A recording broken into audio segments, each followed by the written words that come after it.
if VW has its way, by 2025 this I D concept will have spawned an entire family of autonomous capable cars amounting to 1 in every 6 cars it sells, which means 1 million per year in total from the VW brand alone. There will, of course, be Audis, Skodas and Chair models too. Up to 30 across the Volkswagen Group's portfolio, in fact.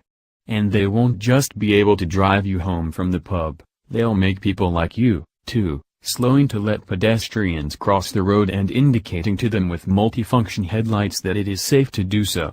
Pursue this to an illogical conclusion, and one day, if it spots someone it knows you'll fancy and is registered to the same app, it might even swipe right for you.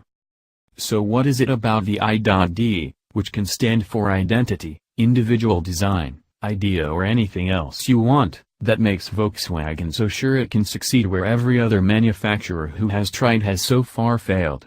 What wizardry has it alighted upon that is going to turn the I D into a literal million seller? The company is surprisingly opaque on this subject. Christine Luther-Albert is a VW e-mobility product specialist who says only that the car will contain the latest, most energy-dense battery technology.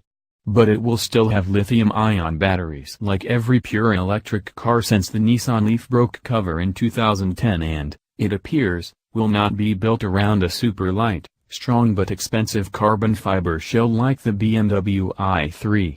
Using VW's new dedicated electrical MEB architecture, it will follow conventional thinking in laying out its batteries flat and thin along the floor, pushing the wheels out to each corner so the powertrain resembles a skateboard, albeit with an electric motor at the back driving the rear wheels.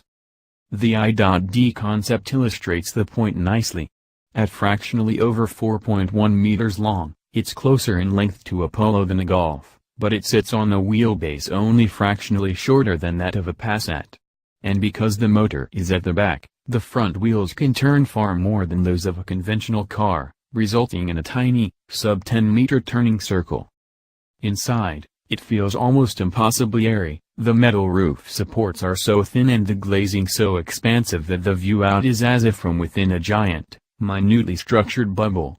Come production, the roof will be raised further still, although I strongly suspect its pillars will need to be more heavily bolstered to provide sufficient rollover protection. Whether one appears between the 2 rows of seats remains to be seen, but Luther-Albert says the production car will have conventional doors rather than the electric, sliding rear items on the concept, and it's hard to see how those could be engineered without a B-pillar. Predictably, the I D is terrible to drive. I'm restricted to a short strip of pedestrian space alongside a marina in Lisbon, Portugal, and VW has thoughtfully limited the car's top speed to just a little less than 20 miles per hour. It accelerates slowly and haphazardly, even at these speeds showing no sign of the sub 8.0 seconds 0 to 62 miles per hour time potential claimed for the production version. Yet we should not allow this to delay us, much less to dismay us. Most concept cars won't even move under their own power, so no profit lies in trying to infer some sense of what the real thing will be like, based on a few minutes in a contraption that would render a Unigate milk float as a Porsche 918. So, how real is what you're looking at? Well, while the I D show car on this page won't share a single component with the I D production car in your local dealership 3 years hence, VW insists the essential concept will survive. Indeed, it has been quoted as saying this is 80% there. The look will be the same, less details like wing mirrors and door operation, the incredibly clean, almost spare interior design will survive and be polluted by as few switches and buttons as legal regulation allows. And, crucially, the packaging will be preserved and bring perhaps unprecedented levels of space efficiency to the class.